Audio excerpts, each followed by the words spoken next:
Hello, everybody joining or everybody watching the recording later.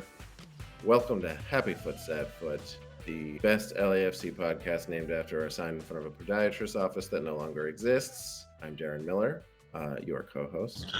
Travis Helwig, your other co-host, is presumably leaving the stadium now. Travis is on. Hello, Travis. Hi, Darren. I'm in a car. Oh, you are here. Hello, I can see you. So I want to know if you're done clenching yet, Darren. The last 5 minutes was pretty intense. I wanted to kill myself. You get that feeling, in the 75th minute where you're like, cool, first game of the season was a party. We all just celebrated. We had a great time. Got the win. Easy as pie. Then things started getting a little iffy. Yeah, I didn't enjoy it. I was not having a good time. Shout out to Doug Mand, who's holding my phone right now. Doug, thank you for coming to the game with me. What's up, Doug? Thank you for helping. Cool. Yeah, Our crew. Thank you for bringing the whole crew. And we also shout out to Mark, who's our tech crew, our producing the live stream. What's up, tech crew? What's up, tech? All right, it's a full crew. We're all out here. All right. Well, how many people we got on YouTube watching? We got Spencer Porter in the chat. I don't know if you were. We got 7 viewers at the moment, Darren. Whoa, 7! We're blowing up. It's always good. Oh it's always good to bring up the low numbers at the beginning of the stream. Yep. Well, every stream starts with low numbers. There's no way to skip those. We're down to 5. Thank you, Mark. So look, I mean, here's what I felt. You're gonna drive and live stream at the same time. This is terrible, Travis. Sorry, this parking garage is doing something insane.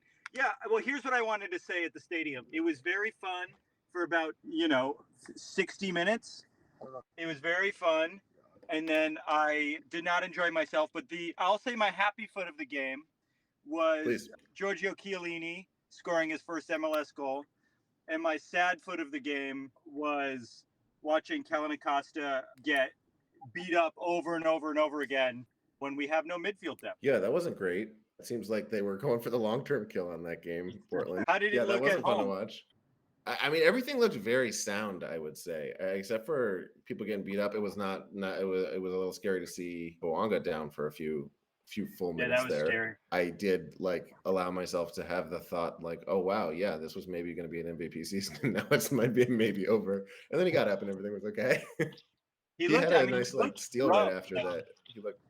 He was limping for a bit. Then he had a steal and looked fast again. And it was like, okay, maybe we're good. Just gonna crank. Just letting everybody know, if you want to call in, there's a link where you could call in and chat with us. Tell us how you felt about the game. Yes. Tell us your happy foot, your sad foot.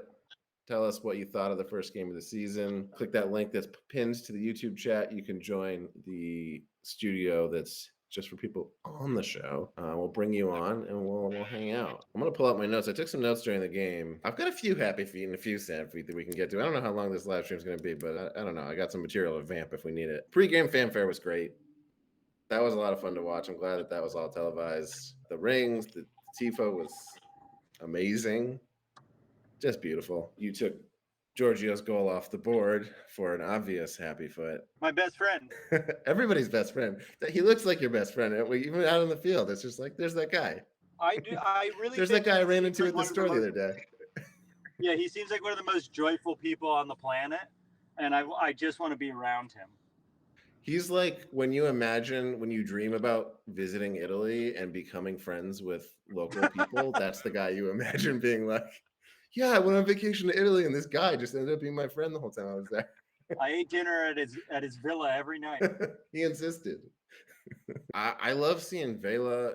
The PK from Vela was like, not only could he do that in his sleep, it looked like he did do it in his sleep. He was just like the most dependable thing you can see on a pitch is a Vela PK. I wonder what it felt like at home, because when I was there, I felt a little bit, it was nervy for probably the last 30 minutes or whatever, but there were times where it felt a little sleepy, like it felt like our passes weren't crisp, at least, especially initially. And I'm just curious how it looked on TV, if that was just me being someone who's mean to the team too often. It didn't look like that to me. I thought things looked good. I thought our defense looks pretty solid. There was a point late into the first half where the possession was technically 50-50. It felt like almost the entire first half was played on their side of the field.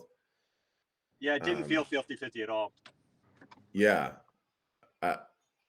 I mean, I guess that means that we weren't really doing much to convert, but I mean, we got the goals. But yeah, I thought everything looked pretty great from on TV. Admittedly, I had some other stuff going on. I mean, you didn't get the full view from when you're in person. When you're watching on TV, you're also hoping that your three little kids stay occupied with Play-Doh for long enough to make it through the first half till your wife tags in, and then you retreat the second half in privacy. But yeah, it all looked really good until like minute 75, 80. Honestly, everything looked like we looked completely unstoppable. Yeah, it was we looked like sort of we were ready. I would say from minute like 10 through minute 60, I was very confident, and then from minute 60 to minute 90, I just felt like the vibes were off. Maybe it was just in the stadium, but you could just feel they brought in some subs. They brought in 3 subs. I don't even know who it was.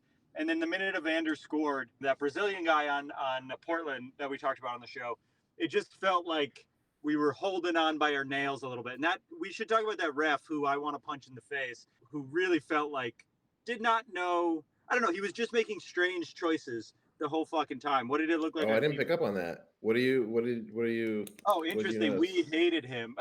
Did it look normal on television? I guess I just didn't really pick up on it one way or another. I did take notes on a number of things. So yeah, maybe it just didn't come through.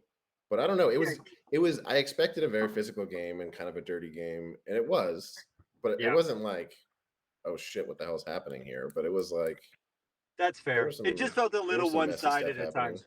Yeah, that makes sense. It always does in the stadium for sure. I want to know more about what it was like.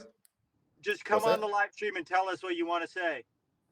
We have our first guest waiting off stage. All right. Are you ready? Let's do it.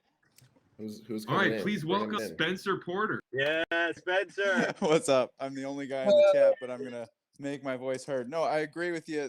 The referee, I mean, the goal that got pulled back, there was no foul on that play. It was hard to see in the stadium. Yeah, we didn't talk about that. What was it for? Apparently it was for the header on the near post. There was a header that our player, I forget even who it was, just kind of followed through, and it's just sort of a collision that you see 10 times in those plays, and there was no real malice behind it. It was just sort of an awkward collision that neither player was at fault for, and then the play just kind of moves on. Goal scored. I think the referee blew the whistle too early, so they couldn't VAR it, but I don't know. It was very bizarre. Is that normally a reviewable play? It would be if the referee didn't blow it. Then as soon as the referee blows the whistle, plays dead. Can't move on. Had the goal been scored, the referee could then go back, talk to VAR, and say, "Hey, I think there was a foul in the build-up there," and they could look at it and reverse it. But I missed that. I thought that's what happened. I didn't realize he blew the whistle before they scored. I don't think it got VAR'd. I could be wrong. No, it didn't. It didn't get VAR'd. It was there. He was holding to see if he could, and then he just went on with the play. Yeah. So that was He must have been like, "Oh, that was my fault. Okay, never mind then." Keep going. Yeah, that was a bad one. Obviously, at the time too, it was sort of like, oh, whatever. LAFC was so in control of the game that it was whatever. And then, of course, in the 80th minute, you're like, oh boy, I would have liked that one to come back. So yeah, we had 2 called back, right? Yeah, the second one was correctly called. I forget even what it was, but that was pretty obvious that it was correctly called back. Offsides, I think. It really felt like in the stadium, like at least when that was happening, where we were just like pounding goals, it really felt like we could have all left at that point. It didn't feel like it was going to get out of hand, but it's MLS, and so it's always going to get fucking out of hand. I am a father of 2, and so I took a quick little 10-minute nap in the second half, and then woke up to find out that we had been scored on. And I realized, oh no. But yeah, I mean, to your point earlier, Travis, it did there was a lull in the game. It was sort of like, oh, we're up 3-0. This is going to be great, groovy, super. And then it kind of was like, also, by the way, Giorgio Chiellini, that guy, he just sweeps up the mess. Everything is beautiful. It's just so calm. Oh, lovely. There's people that think that Aaron Long should start over him because he's 38, but just 'cause he's young? Just like, you can just watch him make everything like you said, he just calms everything down, and then he finds these through ball passes. There was one pass he made like the full length of the field. I can't remember if it was to Vela or Poku, and there was a bad touch that messed it up. But it was a beautiful ball, the full length of the field. It was wild. Yeah, he's very good at just pulling the string on those balls to just check them up right there, let our attackers run onto them. It's lovely. But like I remember seeing that boot and being like, and it's striking me just seeing him kick the ball, how fucking long his leg is. He's just so fucking tall. I was like, how did he was like 3 feet away from the ball and like reached back and then kicked it over half field. So Spencer, do you have a happy foot or a sad foot for the game? Oh, great question. I think the happy foot is it would have really the happy foot is that the sad foot would have been had they scored at the very end, because that's terrible. So the happy foot is the avoidance of disaster. It's a good one. Thank you. And the sad foot, I think sad foot has to go with, I was watching it on the Fox app and it kept crashing on me. So sad foot to the Fox app. Do you not have the Apple TV Plus yet?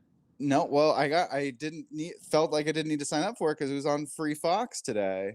You know me, I'm a cord cutter, so didn't feel the need to. Me and Darren are always talking about how you're a cord cutter, Spencer. Yeah, I know. That's it's true. out there. It's hot on the streets. Time, Spencer. Oh, you're a cord cutter. Yep. Yep. So, thought I could just get away with the Fox app. Nope. Had to restart that one maybe 5 or 6 times. So, yeah, that sad foot to them. But overall, good start. Oh, also, Travis, was it like empty in the stadium at various points? Because it definitely felt like in the lower bowl there was some serious attendance issues. I couldn't see on our side. I noticed that, especially like lingering after halftime, there was a good number of seats missing. It felt sort of sleepy in the stadium in general. Like the 3252 picked up at times, but they were actually they were quieter than I was used to during a lot of it. Please don't yell at me if you're in the 3252. It just was like, I don't know, maybe I'm just sleepy, but it felt a little bit like an afternoon Saturday game in the. I don't know, Doug, it was your first game. Did it feel quiet to you?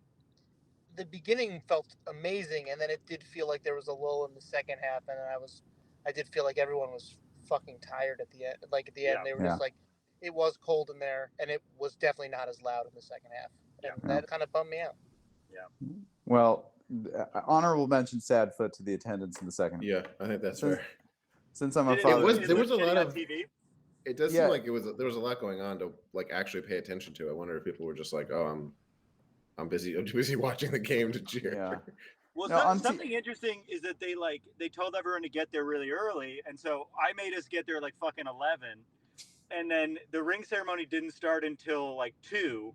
But they had said, I don't know. I'm annoyed that they made me get there so early. I'm bringing this up with John Thorne. I don't know. Is that something that maybe, are you deflecting blame there a little bit? Is that kind of on you, or is that on the team? I don't know. Yes. I feels a little bit like I insisted that Doug leave his house at 10:30 a.m. when he has a child, and we did not need to be there for another 2 hours. Feels a little bit like a dad bringing the family to the airport 3 hours early move. Yeah. I don't know. What'd you guys talk about? Or was it just a lot of scrolling on Twitter and just sort of casually talking to each other? It was mostly just me seething that the game hadn't started yet. I just wanted Travis to feel how fucking angry I was for using so many chips, pushing so many chips in the center to ask my wife to take care of my daughter for the day, and sitting there sipping on a 48-ounce Dos Equis that I can barely get through at this age. I like that this podcast is mostly about LAFC, but it's also about Travis not having kids and everybody else having kids. That's what the podcast is, the recorded version too. Before the game started, I was already like, "Oh man, I'm really tired. I'm really fucking tired." And then I asked, I was like, "What are these? These games are 90 minutes? Is that what they are?" I think it was important that we had to get there early and stand in a tiny parking lot while we waited for the stadium to open. It didn't even open yet. Oh no! Look, I'm learning my lesson. Did you live out the video you shot? Yes, there were other people there, but it didn't feel like. Look, I'm learning how to do this. No, I'm piling on you completely on purpose. Well, thanks, guys. I'm a long-time listener, first-time caller. I do have 2 kids. Thank you for joining us. I do have to go. We love you. Go Thanks for calling. Of course. Talk to you guys later. If anyone else wants to join in the call-in, there's a link in the comments. Please join. Shout out to Everybody, Ben yeah. Cox in the comments. He agrees the foul was wrong. He says, especially since Williamson fully pushed Ilya, but Murillo barely nudged. That's what the replay showed. They showed the replay like 4 times, and it's just like, wait, who do they think made the foul? What? I gotta watch the couldn't- replay. It really was confusing in the stadium. Like we couldn't. I like didn't even like see anyone fall over before the play. Yeah, it was real weird. Can I say something about the game? I guess. Yes, Doug, go for it. Because as Please. someone who's, I've never watched minute 1 of this LAFC, so I was. Oh, I kind of a little bit felt like Eddie Murphy in like Coming to America when he's like in the face at the halftime when he's like doesn't really know basketball yet, but Travis was very, very kind in telling me about things, and I will say that the old defensive player, what's his name, the Giorgio Chiellini. when he Chiellini?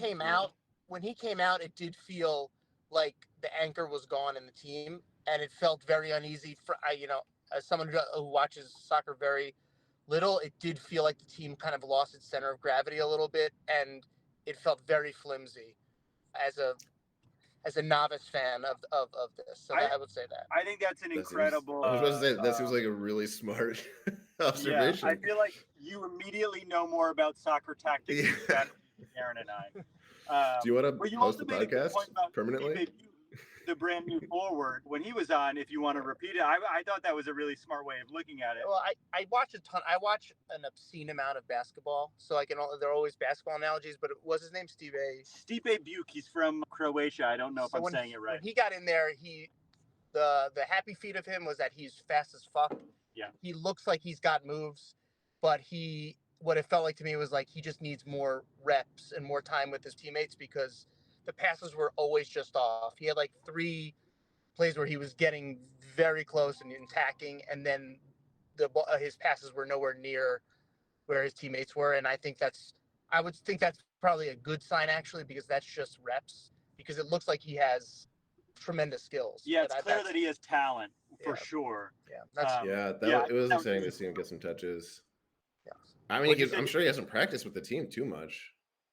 Yeah, and it's certainly not with the first team or whatever too. But there were just moments where he found himself in space a lot. Like he had a bunch of room to run, and then just the final touch or the final pass wouldn't find its mark or whatever. So I think, Doug's right. It'll eventually come, hopefully. He's like do 13 think years old. Genuinely pinpointed the turning point of the game for us. That does seem to match with the timing really well. There is something about when your defender scores a goal, like, and then comes out later in the game. There's like it's more weight for sure. Yeah, it felt good to be back. I'll say, like it just felt like it definitely felt like a first game of the season. There was some messiness and some sloppiness. It looked ugly, I would say, for a while. But then, we for about 60 minutes, we played really, really good soccer, and Portland did not. And then we allowed Giorgio Chiellini to leave the game, and then it was not fun. Yeah, and Vela left too. Yeah. I don't know How'd he if look that on TV? had the same kind of impact, but good. I'm telling you, like that PK was butter. The assist was, I thought, a really smart assist. He kind of felt the heat map of the situation really well and kind of dumped it off, knowing that it would be a goal. I've always thought that for your like star player who's always in the spotlight, he is a better passer than most people in that situation, and is like sneaky in terms of how he racks up assists in a way that you're just expecting, like, oh, it's on his feet, he's gonna shoot it. Yeah, after his But I was very happy to see that. Yeah, after his record goal-scoring year, he just sort of got sluggish the following year, and then after that, he learned how to start passing, and his assist numbers just went crazy. I think he's been our highest assist giver since then. Yeah, I think he's gotten faster at picking up on when he's getting double teamed. There's a get Toyota into the 4Runner weeds. in front of me that has this sticker that says LAFC Wales Golf.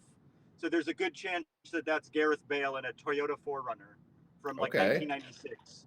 I mean, the bumper sticker says good chance. The car model says low chance. It is a woman in her 30s. It's not Gareth Bale. It's not Gareth. Well, I don't know. Gareth Bale does look a lot like a woman in her 30s. was cool to see him. I wasn't expecting to see him. Can we get a side by side of Gareth Bale and a woman in her 30s, please? That would have been amazing if you. This is a new segment on the live version of the podcast called "Are We Tailing Gareth Bale?"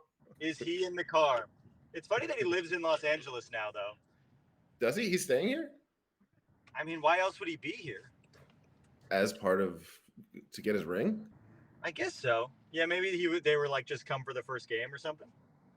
I don't know. That's a long way. My guess is he probably has a house here. The number of people who live a version of bicoastal that is Los Angeles and Wales has skyrocketed in recent years. Yeah, it's Gareth Bale, Ryan Reynolds, Rob McElhaney. yeah, It's gone from 0 to 3. It's a big push.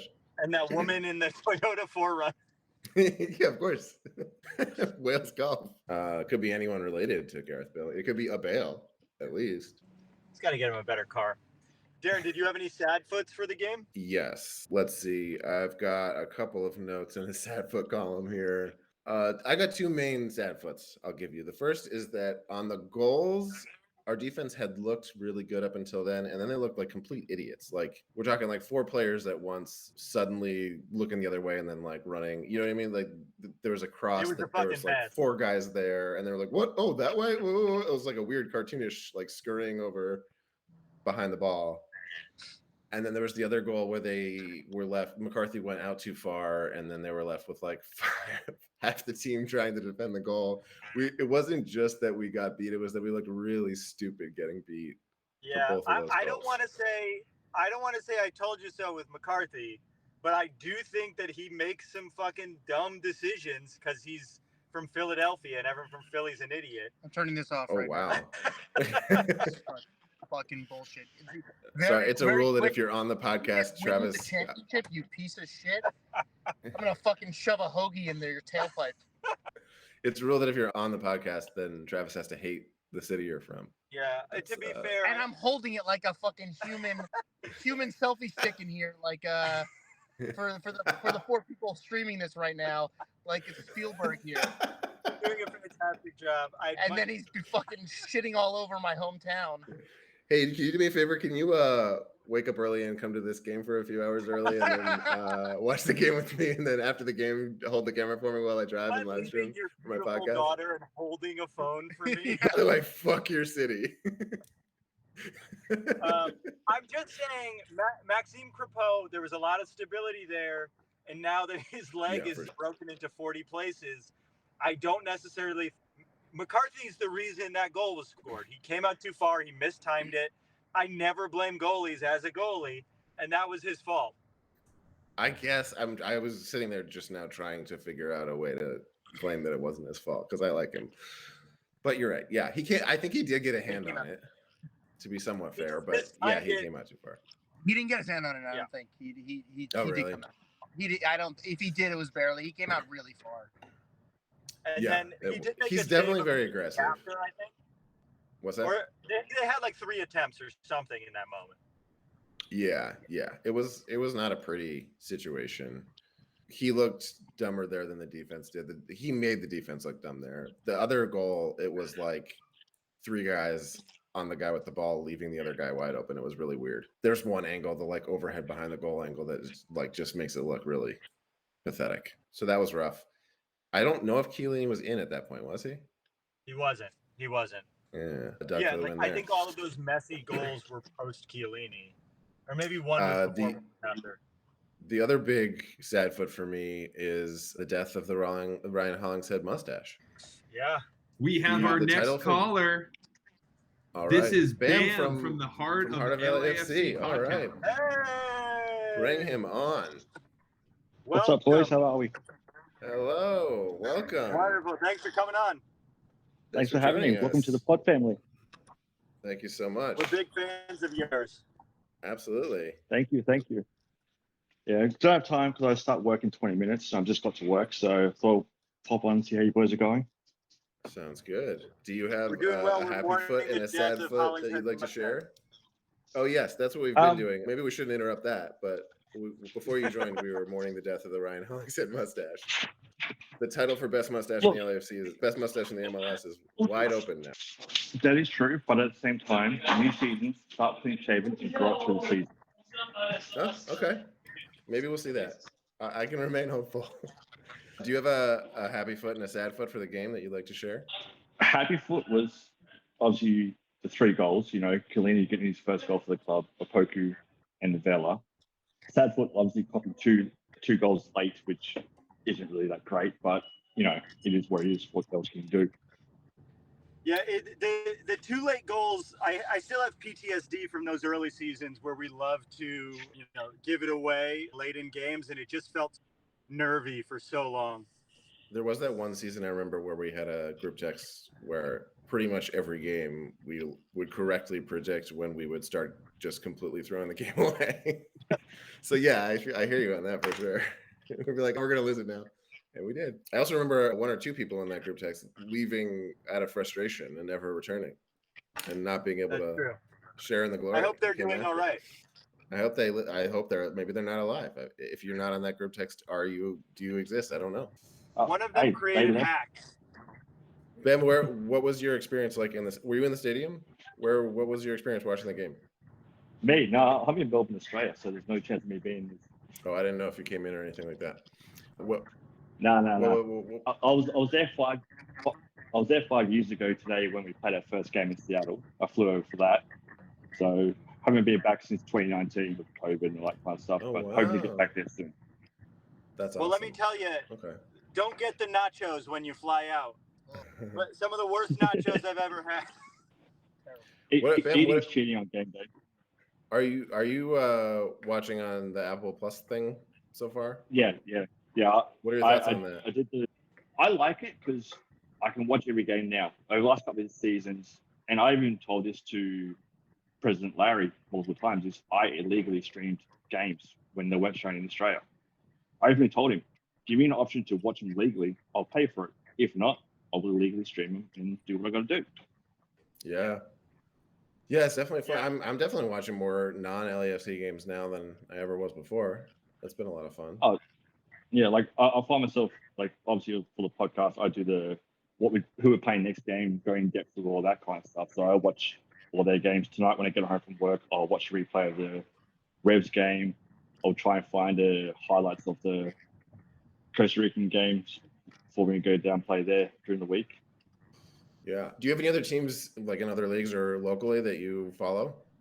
Yeah, so I follow 3 teams globally. So obviously my local team, Melbourne Victory, LAFC, and I follow a team in Scotland called Dundee United. We're trash this season, but all right. Yeah, I have yet to pick up any international teams to start following. Also, any prediction? Sorry, go ahead. Whoever Seafood goes to during the summer transfer, just follow it then. Yeah, that's a good idea. That's a good fast track to it. That's smart. Cool. Yeah, I'll do that. I'd rather he stay. It doesn't sound like that's in the cards. Look. For me, he's reached his peak in MLS. He's got to move on to get better. He'll come back in 10 years' time when he's won again his career, come back, win a couple more trophies, and go off into the sunset. All right. Yeah, that works for me. Cool. Any predictions on whether Travis survives this driving while live streaming situation? I was just going to say, I'm starting to feel like it's unsafe because it's going fast, so I might take off. Yeah. Well, I take off for work, guys. Enjoy, and I'll see you guys next time. Thanks so much. Yep. Thanks for calling in, man. See you guys. Talk soon. Thank you for joining. Bam. Everyone check out Heart of LAFC as well. When you're done listening to our podcast, or before, just like fit them both in, that's all I'm saying. You can build a queue. I don't know what software you use, what app you use for your podcast, but most of them have functionality. Do you guys know what a podcast is if you're listening? Cool. Well,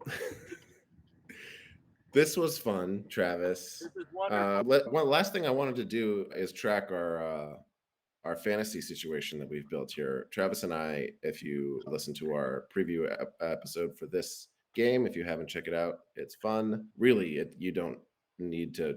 It's not like it's no longer relevant. You can listen to these anytime. We're just fucking around. We both picked 4 players on LAFC who we think will have the most goals throughout the season. I wanted to track that. I think we've got some numbers to talk about here. The first thing that struck me is that the first goal of the season was Chiellini, who's on neither of our teams. Yeah. And I think we both got one. Is that right? Remind me who's on what team? I had Vela. You had Opoku. I'm doing this in Right. order we picked. So I had Vela, Hollingshead, Cifuentes, and the last one, Murillo. And you had, I'm doing this from memory now, and you had Opoku, Biuk, who else? Sifu? Or no, you had Sifu. No, I had Sifu. And I had Lionel Messi. Yes, that's right. Wait, who was your third? I think it was Kellen Costa, I think. Oh, yes, that's right. Costa. So Three, Vela. Darren. 2 of your goals were called back. I know. Hollingshead had one and Murillo had one. That's true. So they're threatening. Well- They're in the mix. It's 1-1 right now. I'm gonna hop off because I feel unsafe. But you can wrap everything up without me, my friend. Please. Thank you for joining. Love you. Hope you had a good time at the game. I'll talk to you soon. Love you. Goodbye. Thank you, Travis. I think that's it for our live stream. That was fun. Thank you for joining us. Thank you for listening if you're listening or watching after the fact. That was our first game. It's in the books. It was a great game. Got the win. Barely, somehow, even though at the end of the first half, it looked like it would have been an easy one, but we got it. We'll see you for our next preview episode, which should be going live on Thursday, as usual. So thank you for watching. Thank you for listening. Thank you for joining to those who joined. And we'll see you again real soon.